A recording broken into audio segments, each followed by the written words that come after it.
Welcome to Prose and Cons, a podcast by writers for writers, brought to you by Precipice Fiction. Precipice Fiction would like to acknowledge the people of the Eora and Durag nations as the original custodians and storytellers of the land this podcast was created on. Welcome to the Prose and Cons podcast, and today you have your unusual host, Matan, taking over once more.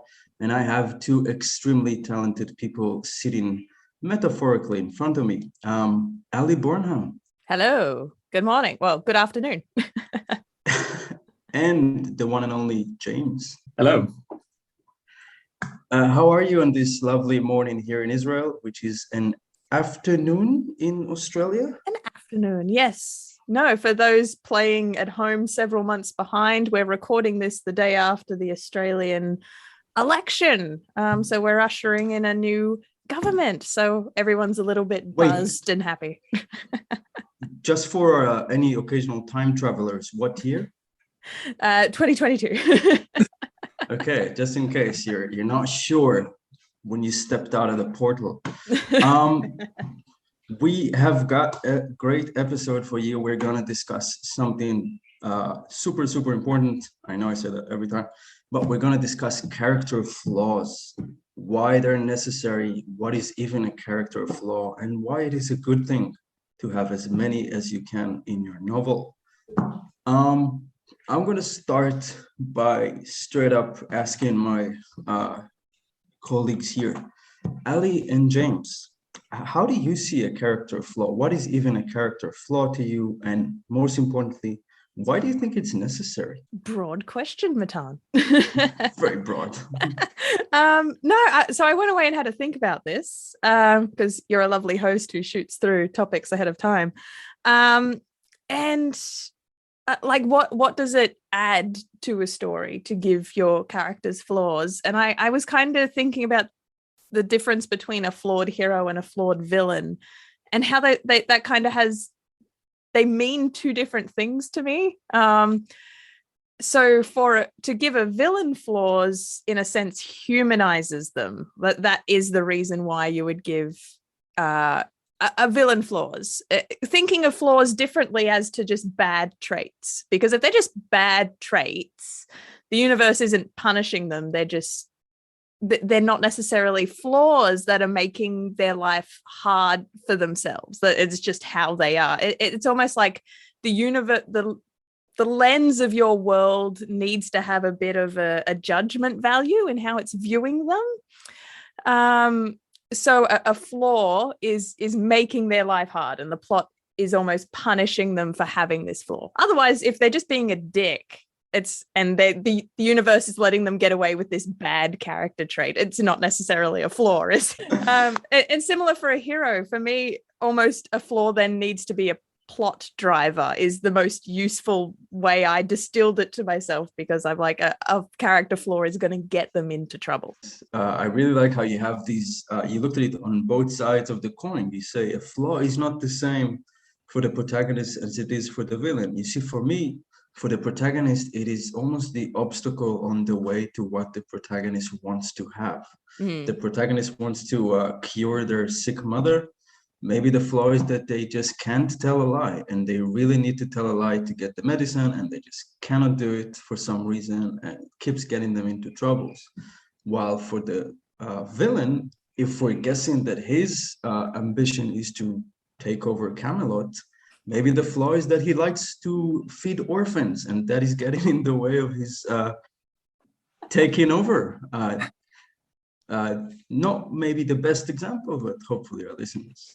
But the universe would be punishing him. Like, on his way to achieving his goal, he can't do it because he's like, why do I keep stopping to feed orphans? It's slowing me down. Why does the universe keep giving me orphans? Yeah. And I kind of love that it also, so being a plot driver for me dictates the difference between it being a tragedy or a comedy. And I'm using the comedy in the sense of just a story that has a happy ending. So if, as you said, Matan, the hero can't get over the flaw, you're in tragedy town. That's the structure of your plot. But if they do, you're in comedy town. So we got the major flaw, we got the minor flaw, which is maybe that person just stutters. Which sometimes minor flaws, correct me if I'm wrong, guys, are just here to make the character memorable, a bit more round. Whereas the major flaw is here to get in the way of what the character wants. And like Ali was touching on, a tragic flaw or a fatal flaw is kind of here to stay until the very bitter end. James, what do you think about the flaws and what they're good for? I'm loving listening to the two of you talking about it, because I think you have a much better grasp on how to use flaws, certainly than I do. I would often think of I guess I feel like the flaws, if they're not the thing that I'm basing a character on, they tend to be something that I've written in afterwards, so the way of balancing the character out. I quite like if you have a character who's maybe very adept in one area, that's going to cause a flaw, and that they won't be as adept in another area. I think a common one is like the warrior character, who's maybe a great soldier.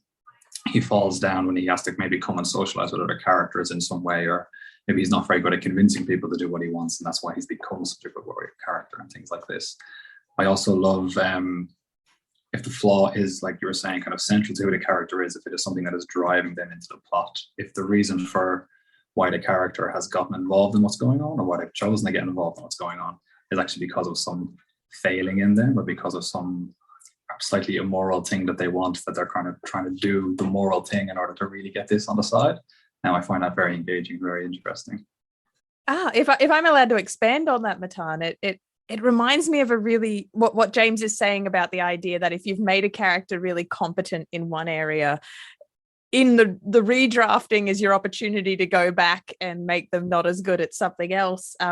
There's this handy little tool that I trot out to beginner writers when I'm teaching, and it's basically called the character like composition sliders. And it's just this theory that all characters are made of like 3 different sliders. So think of them on like a soundboard between 1 and 100, where you can place these sliders. But one of them is competency, the other's likability, and the other's proactivity. So competency is how skilled your character is in just either they're your Sherlock Holmes, like they've specced out, they're really good at something. That's their competency bar. Likability, now the trick to think about likability is more just like traits, as in they are a nice person, they go out of their way to help other people. In theory, they should be likable. So just put a barrier between the idea of likable and audience reaction for a second, and just think of likable as good traits. And proactivity is then how much agency the character has in achieving their goal. Like, are they actually going about doing things to achieve things? Is their proactivity slider. To then show what their opposite is, a character who's not competent is your bumbling fool, idiot comic relief character.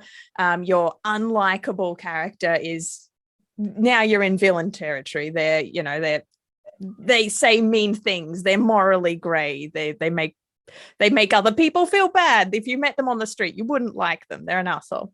And then proactivity is a character with not a lot of agency. They're going to sit around and plot happens to them. You know what I'm thinking? I'm just imagining this extremely competent, likable couch potato. Not doing anything. He could fix all of our problems if he would only just do something. Sure. Just to expand on the theory. So the idea is a protagonist will usually have 2 of these sliders quite high, but 1 quite low. And so it's like, we like them. They're the protagonist. They've got 2 high ones, but they're human because 1 of these is low. If you have all 3 sliders high, that's when you're kind of in like your Marty Stu, Mary Sue territory where, the character's just too good. They're good at everything. And that actually, an audience won't relate to them if they've got all the sliders quite high. And typically with villains, they will be incredibly proactive. They'll be incredibly competent, but it's their likability slider that's low because they're making bad choices. So the 3 great examples I like to trot out is, so say Batman as a protagonist has high competency, high proactivity, but his likability is technically low because sometimes he does morally grey things. I reached for Alina from Shadow and Bone. I don't know if anyone knows that, but that's a show that the protagonist gets accused of having low proactivity. So she's highly competent. She's the most magical, powerful person they've discovered, she has high likability in the sense that, she's a nice person, is nice to people, but her proactivity is low. So if people are not relating to that character, it's usually people have a real problem with low proactive protagonists. And then Mr. Bean is a good example of a low competency character. Wait. The Mr. Bean? Like John the English? Mr. Bean. Yeah. Yes. Okay, proceed. Highly likable. He's a nice guy. He's incredibly proactive in going after his goals, but he's low competency in that he's a bumbling fool comedic character. So that's the sliders. I just wanted to quickly shovel that in because that's a fun way to find your missing flaw. If you find you've already spec'd your character out and you're like, well, what can I make their flaw? What direction? From all the name drops and characters we ever used to get a point across, the fact that Ali just used Alina Starkov and Mr. Bean in the same sentence, I think it just shows that this is a great topic for a podcast, if there was any doubt. James, you wanted to add to that?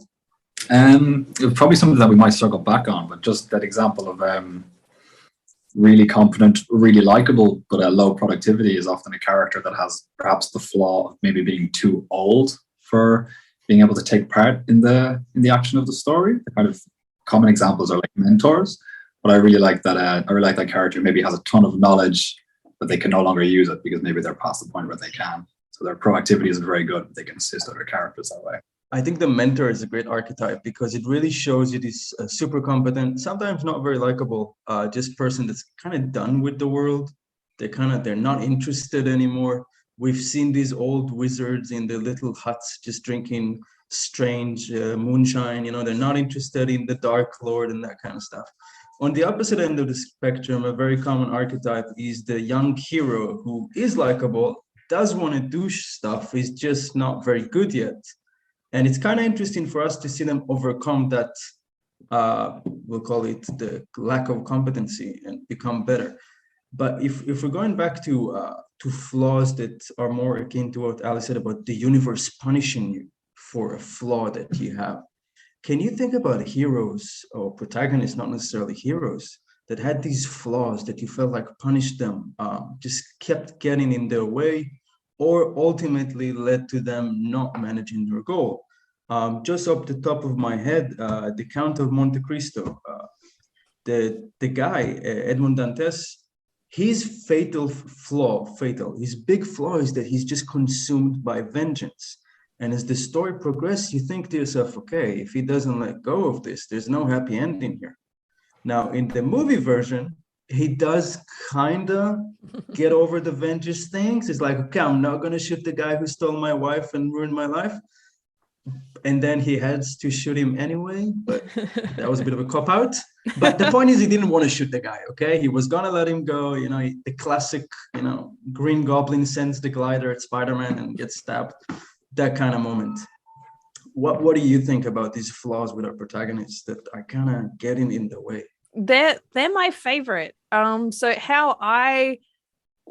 what I always try to aim for in my writing when creating a character flaw is something that is a trait of the character that is simultaneously the thing that always gets them into trouble, but is also the trait that will get them out of trouble. And I love that duality as a plot driver.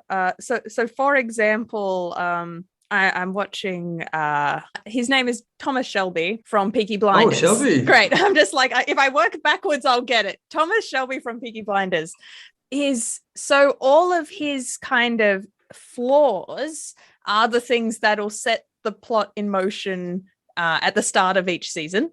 So either he's harmed someone and he's created some enemies, or he's reached too far above his station and he's just set some things in motion. He's betrayed the wrong person. But what would you say is the human trait that is leading to those mistakes? Is it anger? What is it? Is it... Yeah, so how they set up Thomas Shelby is he always has this war mentality. Like he's never quite been able to escape the PTSD of his time in France. So it leaves him as quite ruthless, single-minded, and so he's bringing that war mentality to all his everyday interactions with his family, with his business, and he can't escape that. And that it'll always boil down to Thomas Shelby's creating problems for himself because of his war mentality. But by the end of the season, he defeats the enemies. He gets out of that tricky situation because of his ruthless war mentality. So I love that it's simultaneously the thing that causes the trouble and gets him out of trouble. And that it's a satisfying loop as a viewer. So the lesson is it's okay to have a flaw as long as you're competent enough not to get killed. Yeah, well, again, that's the difference between a tragedy and a comedy, right? He's not necessarily overcoming the flaw though, but he's victorious because of the flaw. So that's almost like the third option. He's not overcoming it, but he's successful despite and because of it. Yeah, that's a great show, Peaky Blinders. James, what do you think? Kind of taking it in the other direction where the character, it ends up as a tragedy. I'm always thinking of like Ned Stark, how one of his greatest qualities was that he was so noble and dutiful and kind of honorable. But this is, of course, also his flaw because they put him in an environment where these are not suitable skills to have. And these are actually massive limitations for him. And you kind of don't realize that until it's too late. And then they kind of... It's a quality in the North and it's a fatal flaw in the South. Basically, Ned Stark is this... For those of you who have not had the chance to watch Game of Thrones or read 5 books, what happens is Ned Stark is this lord coming from the North to help his king buddy in the South to kind of run the kingdom. Ned is this goody two-shoe who is a really nice guy, very honorable, and he needs to play this political game and he just can't do it, and it does lead to an unfortunate case of beheading, which he does not shake off. He does not. It is not just a scratch. Poor Ned, but we just lap it up and we're like, give me more fatal flaws, Mr. Martin. Yeah, his son had a fatal flaw too. His son, Robb Stark. What was his fatal flaw, guys? What would you call it? Well, it's the same kind of, it's the honor that he's trying to fill Ned's shoes. And so he gets himself into a situation with a woman. And he thinks the honorable thing to do would be to marry her and, not create more bastard kids like my dad did that caused troubles in my families. And being that honorable is also what is also the undoing of Robb Stark, again, because it's just that failure to play the game that the rest of the world is playing. The universe is punishing them. So again, it's this outside tragic lens that's going to cause a value judgment, even though honorable, being trusting people in other circumstances would be a good trait. The universe is punishing them for it in this situation. And it is almost their honor that has people back them and follow them into war, and is almost the thing that builds them, gives them their power. But then it is also the thing that, the other side of the coin causes the downfall as well. One character that interestingly does kind of overcome it, at least in the show, he does get shivved. He gets shivved in the show too, but what does overcome is Jon Snow, because he kind of does the dishonorable thing a few times. He doesn't kill the Ygritte. He doesn't kill the girl, even though that she's a wildling. He invites them to participate. He kind of does a lot of shoddy things. He talks to Mance Rayder. He kind of crosses the line between what is okay for a lord or a noble to do, and that kind of allows him to go further than either his father or his brother has managed to go, which is like... Isn't that somewhat down to the fact that, like, as a character, he kind of grows and changes an awful lot as the story goes on? He kind of has to confront an awful lot of flaws, and in the next book, it's a different thing that's causing problems. Yes. So Game of Thrones is really interesting because I sat down to try and think of Game of Thrones characters, and I realized I couldn't engage with characters whose arcs aren't complete yet. So I'm not considering the show ending canon. I need to wait until to know how George is going to close those arcs, because so much of what George is doing is these are fable characters, so you don't really get a sense of what their flaw is until that arc ends. So we can judge Ned Stark, we can judge Robb Stark, we know what their fable is because their arc completed, they're done. Someone like Jon, we don't know what his fable is. So this is where I think flaws are inherently tied to plot. In we're not fully going to get a sense of what John's flaw is until the plot ends. Like it's hard. It was hard for me to come in and identify what his was until it ended. Could be there, we're just not seeing it. It could be, and we're going to be like, that's what it is all along. But I'm going to point out, for people who like structure like I do, this is what I find a fundamental difference between television and, say, a series. Writing books is I can talk to Thomas Shelby's Fatal Flaw, even though that show's not technically finished yet, because the season television structure needs to have that end and reset. So that is a character who's going to go through the same cycle again and again. That's how a television story engine works. Game of Thrones is not a story engine. It is one single story told across many, many, many, many books. And that's the plotting difference. And that's why almost television characters need to come pre-packaged with a flaw that's always going to get in their way, while book characters across a series are allowed to develop and change and until the very end. Like how you touched on how television is different in terms of story arc than novels. I think we've all felt it, which is kind of the downside of some television shows that are really well written. They're really good, but you're like, haven't I seen this character deal with selfishness already? Haven't I seen this guy deal with insecurity before? It's like, again, we're going to go through this. He had this really great moment 2 seasons ago, and now again he's having it, because it's television. Yes, you can only go so far. It's just a different fundamental structure writers are writing to. Yeah, absolutely.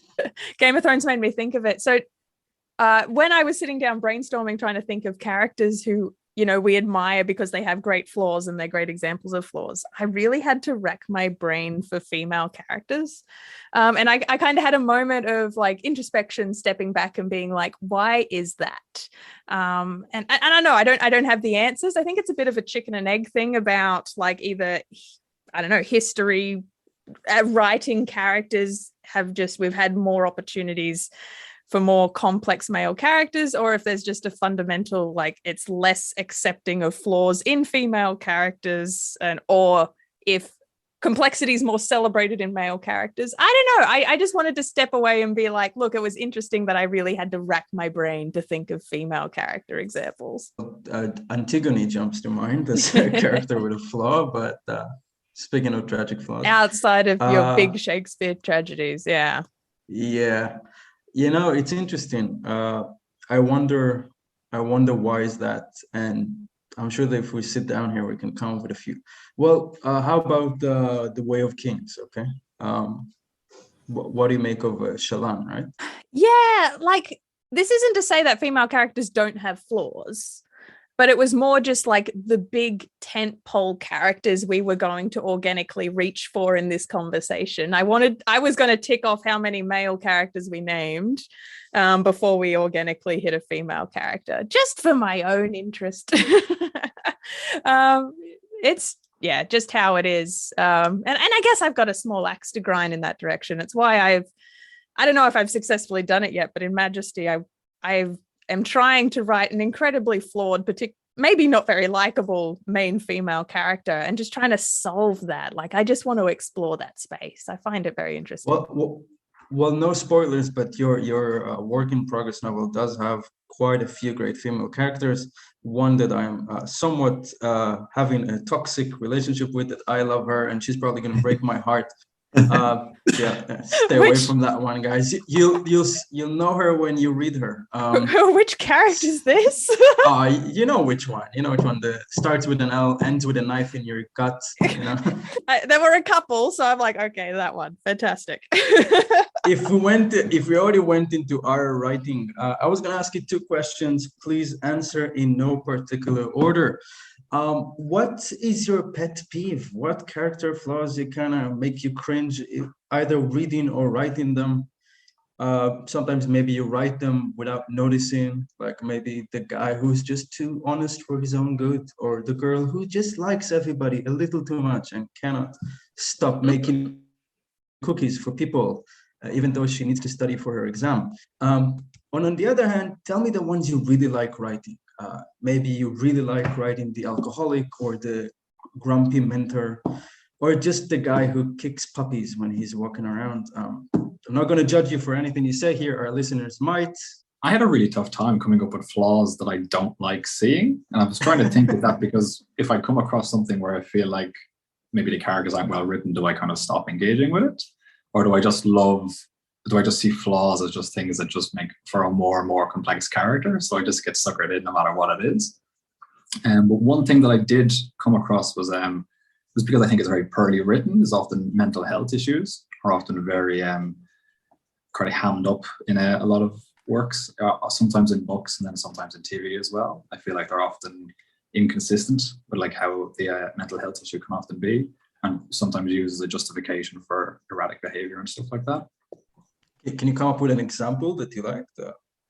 Would you like to write that as well?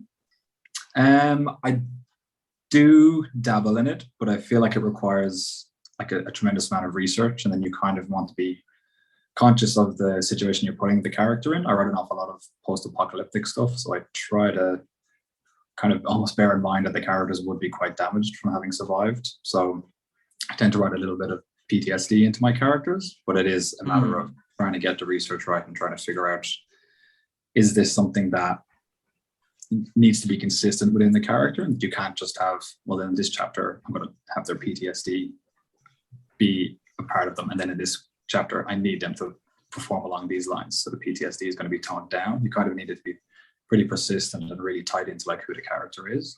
Before we go into Ali's answer, I really want to touch on what you said about the consistency with character flaws, because it's so easy, for writers. We write chapter 1, we make this guy, whatever flaw we gave him, he's rude, he's an alcoholic, he's got PTSD. It's sometimes it's easy to get lost in the plot and kind of forget that this guy needs to be this in this way.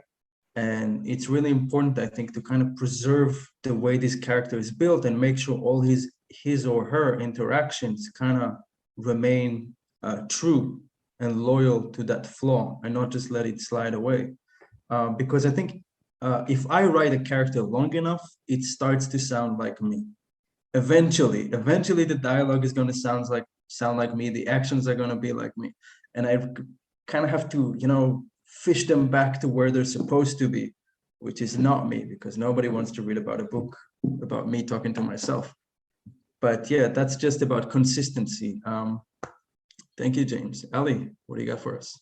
Yeah, I kind of want to expand on what James said, because I think that's a really good point. But I will backtrack and apologize for implying that Antigone was written by Shakespeare. I realized, like, in my head, I ran through, like, Taming of the Shrew and all the other Shakespeare examples I could have named. And the listeners would have gone straight from Antigone to Shakespeare, and that would have sounded super dumb. So I just wanted to correct that. We'll cut it out in the editing. It will just be your voice, just kind of the same guy who wrote Oedipus. Anyway. Yeah, yeah. The Greek canon and then the Shakespeare canon, the tragedies. Anyway. I think James raises a really good point, because something I've been quite sensitive to in some of the things I've written and published is physical disability, and wanting to represent physical disability, normalize it, showcase it on the page, but not tie it into a character flaw. And for that being a really hard to swallow, just something we don't have an appetite for, that we want to watch in our media anymore, I don't think. So Unsound features deaf characters, deaf actors portraying deaf characters, and say it forms part of the obstacles of the story, but in no way is their deafness ever portrayed as something they need to overcome, or it's not a fatal flaw in any way. So that I'm incredibly mindful of is the difference between, yes, including something like that, normalizing it, making a part of the story, yes, using it as parts of the element if, say, they're butting up against the world, if the world has prejudices they have to deal with, but it's not something, it's the prejudices they're working to solve, problems other people have they're trying to solve, not problems within themselves. Yeah. So that otherwise, in terms of other character flaws, I'm sick of seeing. Something I've just coined to myself, I call the Skylar effect. Skylar from Breaking Bad. I had a feeling. Okay, I connected the right way. There aren't that many Skylars in fiction. But which Skylar? A lot of people are going to disagree with this, but Skylar annoys the absolute shit out of me as a character, and I don't think she's a very well-written character in an otherwise very well-written show. And I think what bothers me is that she will always pivot to be the antagonistic voice, or she will always pivot to be in opposition to the protagonist, with no through line that actually makes sense. So she is a character that exists just to always be, the opposite magnetic force of wherever the protagonist is, and without ever, she can just jump from position to position to argument, and it doesn't make sense, and it's infuriating to watch. And she's meant to be in a really annoying a character, and that also gets my hackles raised, the idea that the wife is meant to create that primal hatred in you as the watcher. So they're throwing her under the bus like that by making her this magnetic opposite. Anyway, it drives me insane. So whenever I see it in other media, I call it the Skylar effect. I'm like, they've gone and Skylared that character, and that makes me so mad. I think you voiced what a lot of us felt when watching Breaking Bad, is that one character just didn't get the fair end of the. Quick, help me with the fair end of the straw. Is that a thing? It should be from the fair end of the straw. The fair end of the straw. Please make sure everybody get the same nice ends for their straws. Do not give them shitty ends. Thank you. Okay. I was trying to plug in a bit of more of your writing, guys, and we're going to get to that at the end. I'm going to ask you about your writing/reading. Even though, consistent listeners will know I should have done it at the beginning of the podcast, we will do it in the end, and that's okay. We're going to play a game that you guys were not made aware that we're going to play. Oh, God. On purpose. I have a list, courtesy of Google. Listeners, if you Google, you will probably find the same list of character flaws. 70 of them. Ali is going ahead and Googling it. 70 character flaws. We are going to play Rate the Flaw. Oh. Now, here's the thing. You're allowed to pick a number from 1 to 10, but you got to shout it as soon as I say the flaw. You're not allowed to overthink it. Which is high. Okay?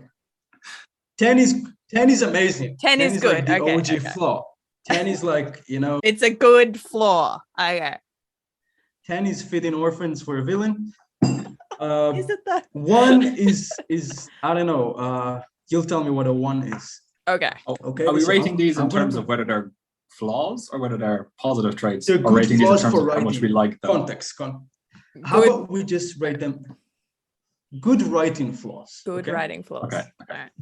So I'm going to start a sentence. What if your villain is Okay. Okay. All right. And you got to just shout without thinking too much, 1 to 10, and try to shout in a way that both of you are heard. I don't know how to figure it out. So I'm literally going to do this randomly, and hopefully this goes well. Okay, are you ready? Ready. What if your main character is gossipy? Good. 8. 8. Ali, you failed. Yeah, the good was that threw me on a scale of 1 to 10 to good. Maybe like a 7. Yeah. A gossipy main character. Okay. Definitely. They'll get in trouble. They'll get into so much trouble. Okay. What if your villain is naive? 2. And 2. Yeah, not good. No. Okay. What if your main character is awkward? Yeah. 7. 8. Okay, 10 and an 8. That's pretty high score. No. Okay. What about a villain that is prideful? 10. Oh yeah. Prerequisite. Yeah, 9. Yeah. Yeah, that's like. Let's see. What about? Can you imagine an insecure villain, your story's not going anywhere. Are you scared? Are you scared? Is this scary for you? Because it's scary for me. Is it scary for you? Are you having a good time? Terrible villain trait. Kind of like muster up the army to go out to war, and it's just like, oh, God. Only if you want. Don't put yourselves out. I know it's not a great cause, but like, please. Do you think the troll's big enough? Is the troll big enough? Okay. What if your hero is dishonest? Oh, Yeah, 10. That's 8, 9. That's a 10. Nice. We all make your heroes liars, guys. We love it. Okay, I'm just going to throw a word that I am not sure I understand. Let's see. What if your villain is hedonistic? Our hero, sorry, or our villain? Our villain. 10. Yeah, it's kind of a standard villain thing. I feel like a hedonistic main character could be a lot of fun. Yeah, especially because there's like a reclaiming at the moment of queer-coded villains as well. Like we're in the like age of that. So yeah, 10. I'm going to throw a curveball. I was saving the curveball for round 5. I have no idea how many rounds we've done. What if the mentor of our hero is ignorant? Oh. He's got no clue. Initially I scoffed, but I'm like, that's amazing. Like 8. He knows just one thing. He's going to teach it to you. Everything else, nada. Oh, I was even thinking the thing that he teaches is just wrong. Yeah. He sends the character off into the storyline. That's an amazing plot you've just put in motion. That's great plot. So I'm thinking of bad Dumbledore, like just as the quotation marks, bad Dumbledore mentor. So we all laugh in hindsight. What if Filch was headmaster? Well, that's not as good because you need like, they got to sound like they know what they're talking about. You trust them all the way into the end. Bad Dumbledore threw me under the bus. That's not. Wait, I need a number. I'm not leaving without a number. Oh yeah, no, it's like an 8, 7 or an 8. An 8. Feels like you can have some fun with that. Okay, it's a bit similar. Let's do a more straightforward one. What about a hero that is morally gray? Oh, that's a 10. That's my. That's a given. I love that. That's the shit. Okay, what about a hero that is possessive, like Edward Cullen in Twilight, which is what the website is saying? It's uncomfortable if that's what you want. It is very hard to redeem, but a good challenge. Like you've written yourself a plot if that's what you're going to try and do, rather than accidentally writing. Yeah, it's not a quality you add in afterwards. That's like central. That's very central to it. Like that's going to have to be so closely tied to the plot. Yeah, interesting. I'm thinking of examples that are just so Edward Cullen. I don't think was like written to be. Like, I don't think that was written to be a bad trait, if you know what I mean. I feel like that's something that's come about from bad writing, rather than intentional, I'm going to make this character overcome this flaw. If you're doing it intentionally, an amazing flaw. That gets an 8 from me. If you've tried to write a romance and you've written a possessive character that makes everyone uncomfortable, then that's not the same thing. That's a very good breakdown. I'll just let you know that these 70 character flaws were actually put into tiers of bad, ugly, and like bigoted with a skull icon. And we're now getting into those. We're not getting into those, so expect the good stuff. Okay, what if your hero is fanatical? Oh yeah, that's great. I love that. That's 10. I don't know what kind of literature you guys read, but you guys really dig the assholes. I'm thinking Moby Dick here, like. But even just something as simple as, so I've written a short story called Sons of the Division, coming out in a Quill and Reed Tales from Netherland free easy plug. Yeah. And so that has a 14-year-old boy he doesn't know he's in a cult. And the cult's all, he doesn't know. No, he's just like, yeah, this is my family. We go around and we make people happy. And so the audience, you're reading this and you're meant to be kind of like horrified. And the arc is the 14-year-old boy kind of being like, maybe the the institution I'm a part of is not okay. So that as a protagonist works really well. It drives the plot. If I'm to use an example of my own writing. I love the idea of a character who is maybe fanatical and misguided, but what they're doing ends up being good. At the same time, if you're writing horror, which I quite often like doing, if you have a character who thinks they're great, and as the story plays out, you realize they're a complete fanatic and they've just got completely the wrong idea, and what they're doing is terrible. That's great horror. Yeah. That is great horror.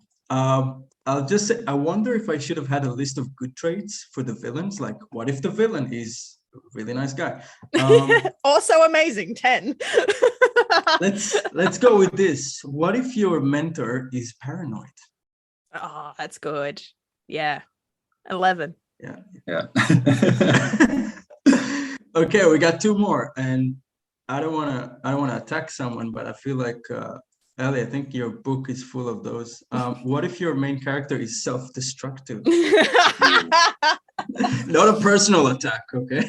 Why does every character have self-destructive tendencies? Yeah, no, 12. Yeah. I'm a fan of this.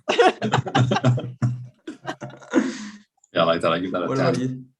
I give that a 10. Okay. I think that works really well if they often couple that with like addiction, and if addiction is like written well, if there's a kind of almost a back and forth of the character trying to maybe go the right path and they backslide a little bit, go the right path, backslide a little bit. I think that makes for great. I think you empathize with that character very, very quickly. I think self-destructiveness can work well to a point. At some point, I don't like the relapses so much. I kind of struggle with those. Okay. I like when it's a thing they start with, and once they are made aware of it, I'm allowing one slip. The second slip, I'm gone. Like, okay, you slipped once, they picked you up. We're probably 80% into the novel. If you get that last slip at 95% of the novel, I kind of feel cheated of the process that you went through. Interesting. Like, so why are we even doing this? You know, like, if you're just gonna go back to your old ways, I'm not interested. Even if it is a tragedy you've signed up for, if that's the structure, like, do you need your regression flagged for you to be able to enjoy it? You see, in my head canon, Oedipus is fine. You know, he made it Yeah. out. He's okay. He's great. He figured it out with his mom. That's in my head canon. You'll be a good beta reader for Cyprus then, and what I'm trying to do there. Okay. Great. Well, this game has gone well. Basically, what I'm gaining for this is just pick like 7 absolutely terrible traits, put them in your character, and go from there. And that makes for a good time. What we got left for today, we're gonna do a reading from Ali. But before we go into Ali's reading, we're gonna do a quick "What have you read for me recently?" /wrote. James, you start so Ali can slide straight into her writing. Oh yeah, not a whole lot of reading this week, but I did watch the film The Last Duel, the Ridley Scott one. I thought it was brilliant, actually. Yeah, there's a couple of things that he did in it which I normally don't like in films, kind of the way he structured it and stuff. But I felt it was really good in this film. I felt it a lot of great little visual cues and stuff that kind of changed the way you interpreted characters, which I think spoke to the acting of Jimmy Cormer, and then like just the direction and style. So yeah, I actually thought it was really, really brilliant. And I'd advise anyone to go check it out. Like, it's really good. Okay, spoiler alert. James says I'm a faint-hearted person who likes to read and write horror. Is the ending, is it very tragic, a little tragic, or? Spoiler alert. It's fine. Yeah. Yeah, guys, if you're not watching the video, he kind of smiled in a way that makes you feel that it's not really fun. So I wouldn't trust this as a recommendation. I went into the final act thinking, like, how are they gonna finish this? Like, as a writer, I was like, how do you play this out? Like, but then I realized it was a true story. And I kind of had this moment of like, given some of the stuff that's happened in it, because it's quite graphic in places, I was like, I really don't want this to go the direction I think it's going to go in, because I don't want to see how this plays out. Yeah, but it was okay. You'll be all right. All right. Thank you, James. Real quick, I'm about to start reading Treasure Island, which I never have read. I have watched the DreamWorks Treasure Planet. I recommend it.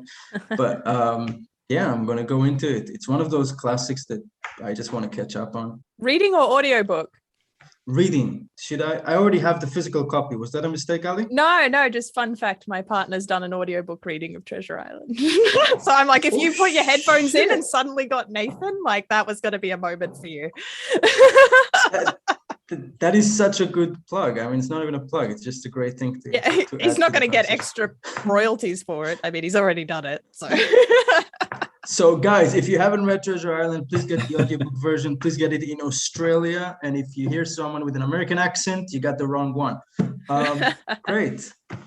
Ali, I'll take the stage back for a quote in the end, but until then, please go ahead. Sure. Yes, I don't have a lot of media to share this week. I tried to have a think about it and I'm like, yeah, I'm just still reading Moby Dick. And otherwise, I'm not watching anything too exciting at the moment.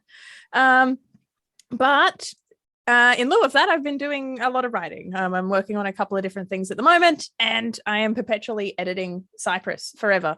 And it works. I thought this could be a good reading because I found this snippet that I've recently been playing with. I don't know if it works because I kind of ripped it out of one section, put it at the start of another section.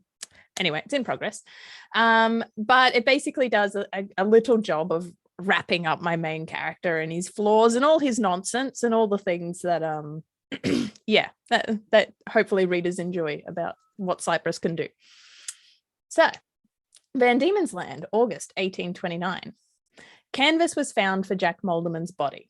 He was wrapped thrice and set beside the larboard rail for when spare hands and minds could deliver him the attention he was deserved. Will had witnessed the ceremony many times beyond counting. The Belle Poule, in particular, had ferried numerous souls from this world. Yet, when the pretty hen had not claimed his, Will had thought for sure that his final hours would be aboard the Florida. She'd been one of the proudest frigates Will had ever sailed, and as the master's first mate, she and him had found plenty of opportunities to tumble and fool about the seas together. A modern girl, she flounced her sleek trail boards, which provided extra protection to her forecastle bulkhead. Her waist was slender for a three-master, allowing for a narrow gap between her bulwarks and foredeck. Her jib booms had been extremely long, creating a forward triangle within which the sailors could set more jibs. Her bowsprit and extensions had been supported by an elaborate forked martingale, and her entire structure strengthened by additional rigging. She'd been strong, all told, and to recall that she now lay in her seabed grave, no more than rotted wood and splinters, struck Will with a potent, irrational melancholy. He'd left the captaincy of the Liberty to dance with the Florida around the Mediterranean.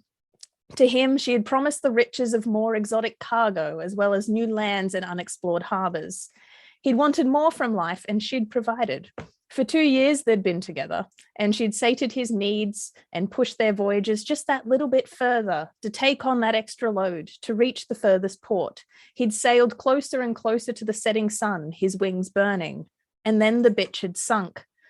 The wisdom of 9 years' hindsight, he wondered that if she'd stayed afloat, would Will have needed to chase his thrills elsewhere, among the unguarded crates of Sunderland's marina.